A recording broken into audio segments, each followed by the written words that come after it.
Chapter 2. Karen's house was a simple black wall, white carpet kind of place. Unlike my own space, she kept her home spotless, to the point that I was afraid to sit down for fear of messing something up. Right now, she sat on the edge of her couch, hands clasped together, brows drawn tight in worry. Karen was a tall, slim woman, and whenever I saw her, the word elegant sprung to mind. She'd been so deep in thought that she hadn't noticed me portal in, and jumped back a little when she looked up and saw me standing there. I took a quick look around, anxious to get this over with. The last thing I needed was her mental blocks falling and the crass government learning my involvement in this. It was a risk to my freedom and my life, two things I valued a great deal. "Where is he, Karen?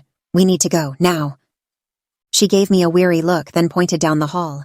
I looked to see a short, bald-headed man with glasses walking my way. I started a bit when I got a good look at him because this had to be the most unassuming man I'd ever seen. I could easily imagine him spending all day birdwatching or playing chess in the park with random people. I wondered if that made him better at his job or worse. Not looking my way, he pulled a small rung out from under his coat and began to stroke it. I raised my eyes at Karen, waiting for her to explain. She shrugged and shifted her gaze as if to say, "Hey, that's my brother. What am I going to do?" I didn't know much about rungs as they were only native on a few of the worlds I visited. The best way I knew to describe them was like a cross between a mouse and a cat.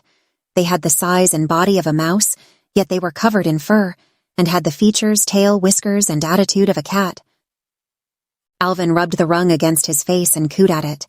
The animal's expression stayed stony, yet I could tell it was sucking up the love. I watched Alvin in open-jawed amazement. How had this guy survived so long without being caught? There had to be something I was missing here. I blinked and decided it was something for later. For now, we needed to go. I turned to him and noticed that he was still talking softly to the rung. "Hey, Alvin, I'm Rekia. I'm going to get you out of here. You ready?"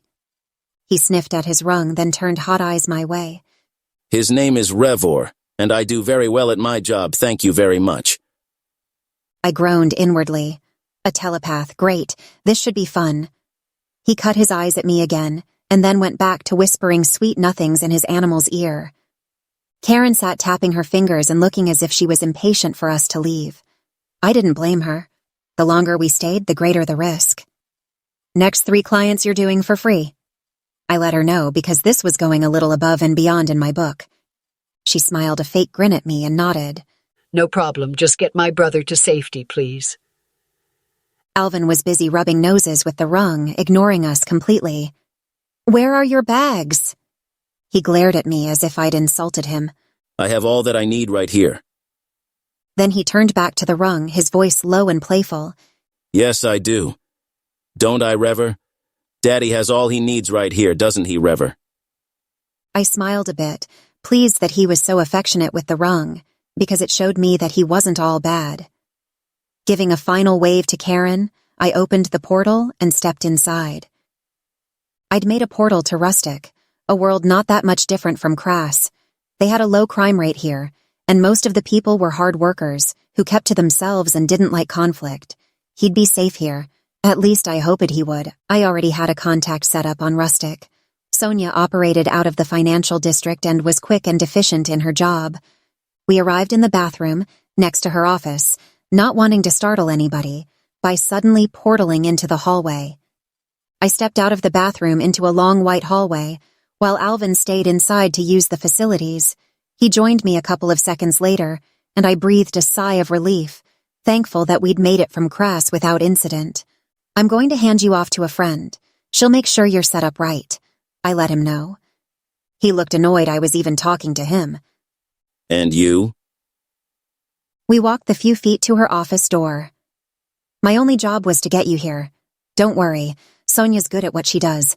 I wouldn't leave you here otherwise." He looked skeptical, and I paused for a minute, aiming to reassure him. "You're safe, Alvin. Your world only employs one portal opener. Besides, why would they even think to look for you here?" So of course that was the moment when all hell broke loose. A lasso. A fucking lasso whipped out and yanked Alvin toward the stairs right beside Sonia's office door. His body flipped over the banister and started to tumble down. Eyes wide, He held Rever tightly in his arms, protecting the animal from the fall. I held out my hand, aiming to use my telekinesis to pull him back, but an arm around my waist and warm breath on my neck rendered me motionless. I knew that touch. I knew that breath. The smell of garlic and sweet oil filled my nostrils, and I thought of the memorable weekend I just had. Sorry, Rekia, but this one's mine. I promise we can share next time. I can't let you have him, Trent. You know that I can't. His voice was low but far from pleading. I don't want to fight you, Ray, but you're not leaving me much of a choice here. You don't want to fight me because you know I'll kick your ass, I said hotly. He laughed and the sound tickled my ear, making me shiver just a bit. Well, you've got me there, babe. But you forget one thing. I went still in his arms, not sure what to make of the confidence in his voice. Yeah? What's that? I don't play fair. A rope wrapped around my waist and arms, holding me in place. Black hair curled around his ears and neck as he came to stand in front of me and winked, a wicked grin on his face. See you later, Ray. Get him out of here. He yelled to his crew. Shit, I couldn't let them take him. I tried to use my telekinesis to remove the rope from my body, but every time I did, it only tightened more. Trick rope.